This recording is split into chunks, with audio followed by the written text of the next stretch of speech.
Here we have our second example on adding fractions with unlike denominators. 2/3 plus 5/6. 2/3 tells us that we will be working in thirds. That means that this figure is broken into 3 parts.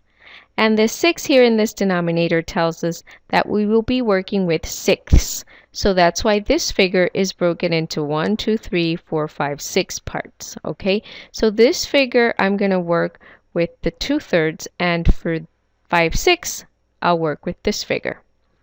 Let's shade the corresponding parts. 2/3 represents shading 2 out of these 3 squares. So let's do that. Here I have shaded 2 out of 3 and 5 out of 6. Now what I will do is, since this figure here is divided into 6 horizontal pieces, I will divide this one into 6 horizontal pieces.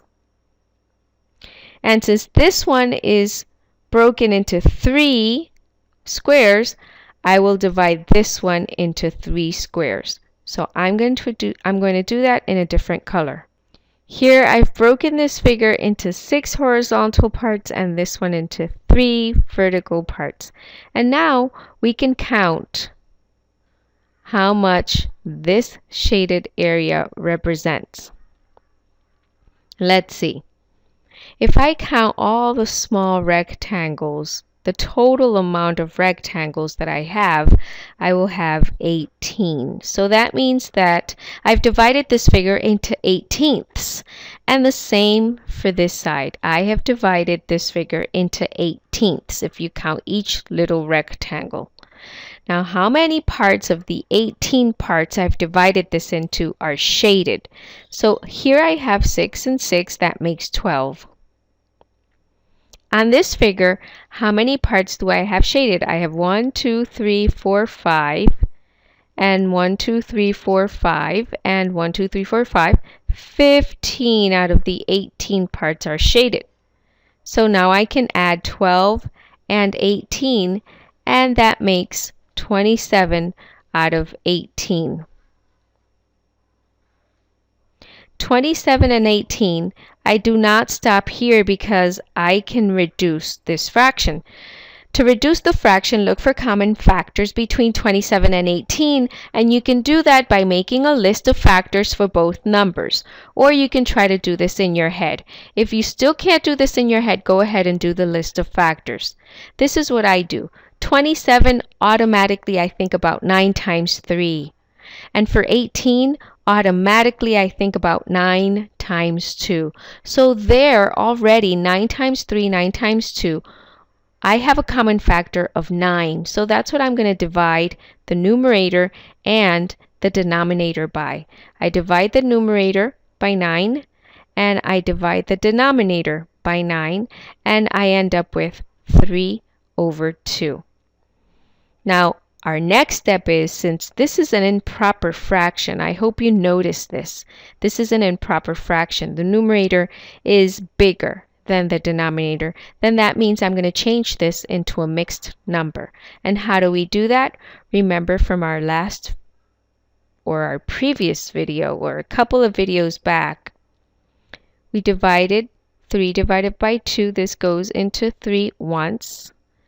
And I have a remainder of 1. I have a remainder of 1. So that means that 3 divided by 2 is equal to 1. And then this remainder is the numerator of my fraction, and the divisor is the denominator of my fraction. And here is your final answer. That's one way of doing it. Using this visual form is just for you to see how we get equivalent fractions. That's not the conventional way of finding common denominators in order to add fractions. So here's another way. This is the traditional way.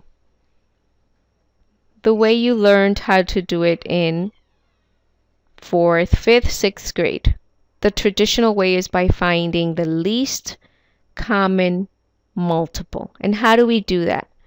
You take your denominator of 3, let's write the fraction here, 2/3 plus 5/6. Okay? Now let's take this denominator of 3 and let's make a list of multiples. So the multiples of 3 I find by doing the 3 times tables. 3 times 1, 3. 3 times 2, 6. 3 times 3, 9. 3 times 4, 12. 3 times 5, 15. 3 times 6, 18. 3 times 7, 21. 3 times 8, 24, etc. And you know this list goes on and on and on forever. Now let's do the same thing for that denominator of 6. 6 times 1, 6. 6 times 2, 12. 6 times 3, 18. 6 times 4, 24. And I can stop. As soon as I get a multiple that's the same as a multiple in the previous list, I can stop. So let's circle the common multiples. Common multiples here are 6. I have 6 in both lists. I also have 12 in both lists, and I also have 24. Now, which of these common multiples do I use? I use the least common multiple, which is the smallest common multiple of all of these I've circled, and the smallest is 6. So this is my magic number 6. What does that 6 mean? That means that I should turn all of these denominators into a 6. But notice that one of these denominators is already a 6. So this one I don't need to work with. This one's fine the way it is. This is the one I need to work with and change into a 6. So let's do that. If I have 2/3 and I want to make 2/3 look like a fraction that's in 6, this is what you do. How do I turn this denominator of 3 into a 6? Well, I must have multiplied by 2. It's the only way I can get a 6 out of a 3, by multiplying 3 times 2. Now, if I multiply the denominator by 2, I have to multiply the numerator by 2 also. So 2 times 2 is 4. So 2/3 I've changed into a fraction that's 4 out of 6. So now I'm going to rewrite the original fraction, and instead of writing 2/3, I'm going to write 4 out of 6 plus 5 out of 6. And now I can add these two fractions because I have like denominators, and this is equal to 9/6. Okay, now this 9/6, I'm going to continue down here because I've run out of space here. So please follow me down here. 9/6, they have a common factor, 9 and 6. 9 I think about 3 times 3, and 6 I think about 3 times 2. So they have a common factor of 3. That means I can divide the numerator and the denominator by 3, and I get 3/2. And we already know what 3/2 is. From what we did here previously, we changed it into a mixed number, which is 1 and 1/2. And you're done. Okay, now let me emphasize something here. 9/6 I went ahead and reduced, and then I changed into a mixed number. You can also take 9/6 and not reduce it and just change it into a mixed number straight from here. You can do this. You can divide 9 into 6 like this. And you say, well, 6 fits into 9 once. You multiply, you subtract, and you get a 3. And then this would be 1 and 3/6. And then 3/6 you can reduce because you can divide 3 into 3 and 6 into 3, and you would get 1 and 1/2. So it's just another way of doing this where you don't have to reduce straight away. You can just go straight into division. And then if you do have a fraction that you need to reduce, you can go ahead and do that, okay? Just showing you that you don't necessarily have to reduce straight away. But if you want to, go ahead. Okay, and now I have this space here to show you that little trick that we learned in the previous video. And that little trick, I think, is the one you're going to like the most. And what it says is I have 2/3 plus, what was the other number? 5/6. And the little trick is this is equal to, this is what you do. You take the denominators, you multiply them together, and you put that number in the denominator.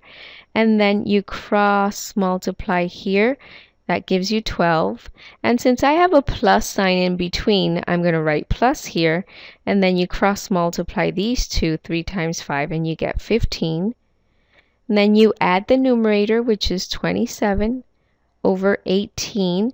And we are right back over here. And what you do from here on is exactly what you did here. 27/18 you can reduce at this point, or you can just start dividing straight away if you want to.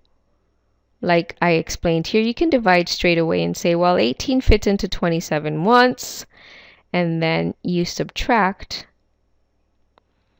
and you get 9, right? You borrow 1 here, you get 9/18. So 27/18 would be equal to 1, which is your quotient. Your remainder is your numerator, and your divisor is your denominator. And then you end up with this fraction, which can be reduced. How do I reduce it? Well, I have a common factor between 9 and 18. 9 times 1 is 9, and 9 times 2 is 18. So the common factor is 9. I can divide the numerator by 9, so 9 divided by 9, that's 1. And 18 divided by 9 is 2. And there you have your answer. And that's it. In my next video, I will do subtraction, and then you will have some practice exercises. So I'll see you in the next video.